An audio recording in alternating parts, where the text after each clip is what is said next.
Começa agora o vídeo mais sério da história desse canal. E é com toda a seriedade do mundo que eu digo que eu sou a Jéssica Teodoro e sejam muito bem-vindos aqui ao canal da Garota Cinéfila. E aí pessoal, tudo bom com vocês? Quem lembra que em um dos primeiros vídeos aqui do canal, eu falei que eu ia fazer um curso sobre o cinema nacional lá no MIS aqui em São Paulo. E eu estava muito feliz, muito empolgada. E já faz uns bons meses, concluí já faz tempo já. Bom, pra você que abomina o cinema nacional e acha que eu mudei de opinião de uma forma negativa, você está muito enganado. Mas eu cheguei a uma conclusão de que eu gostava sem saber por que eu gostava. E eu defendia e não tinha argumentos pra defender.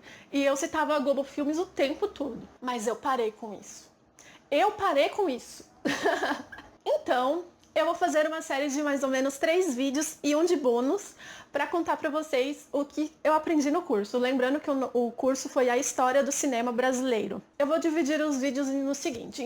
O primeiro vai ser cinema mudo e cinema falado. O segundo vai ser o cinema novo e o cinema marginal.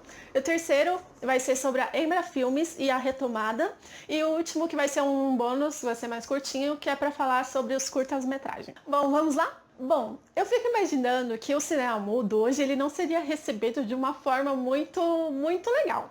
Mas eu penso que naquela época foi tipo um super avanço e deve ter sido um negócio muito incrível para todas as pessoas.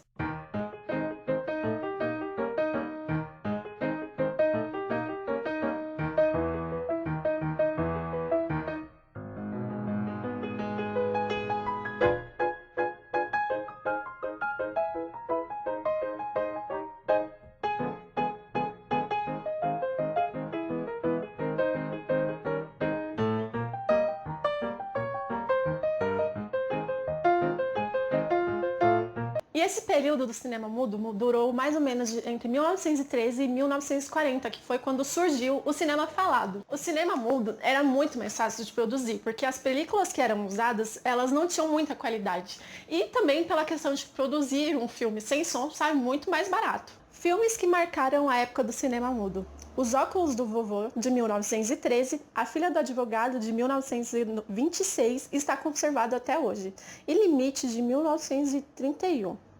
É importante ressaltar que o cinema surgiu em 1895, inventado pelos irmãos Lumière, e chegou ao Brasil em 1898. E eles produziram cerca de 60 filmes. Lá pelos anos 40 surgiu o cinema falado, e a principal produtora da época era de nome Atlântida.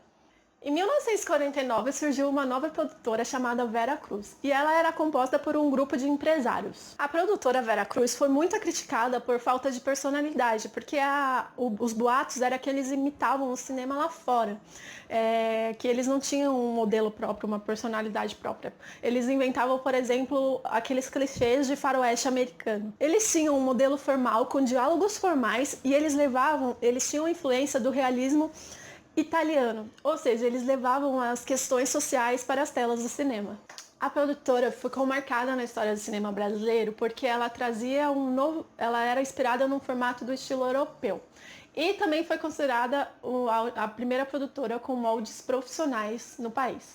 Alguns dos filmes que foram produzidos na época do cinema falado é Aviso aos Navegantes, de 1950, e ele era muito parecido, foi produzido naquela época daqueles musicais de Hollywood, e aquele filme Cantando na Chuva. Então, a gente não sabe até hoje se foi o Brasil que imitou os Estados Unidos ou se foi ao contrário. O Cangaceiro, de 1953, que foi produzido pela Vera Cruz e retrata filmes de faroeste. E O Pagador de Promessas, de 1962, que é um dos filmes mais belos do cinema brasileiro. Uma frase muito interessante e importante que eu vi no curso foi que o cinema brasileiro ele é marcado pela história e pela memória.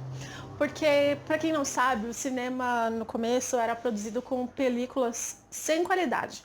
E uma vez houve um incêndio na Cinemateca e muitos filmes foram perdidos.